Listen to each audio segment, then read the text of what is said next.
مؤسسة ريان تقدم Mücahideler cennetin talibi giderler, davaya sevdalı mücahideler, İslam'a gönül vermiş müvahideler, yetimlerle göz göze eleler, yetimlerle göz göze eleler.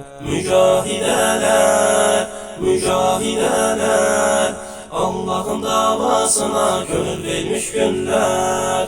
Mücahideler, mücahideler, Fatimeler, Zeynepler, Ayşeler, Fatimeler, Zeynepler, Ayşeler. Yetim görende hemen giderler, uzakta Afrika Yemen'deler. Onlarla gülürler hüzünlü gözler, ümmetin qəhrəman mücahideleri, ümmetin qəhrəman mücahideleri.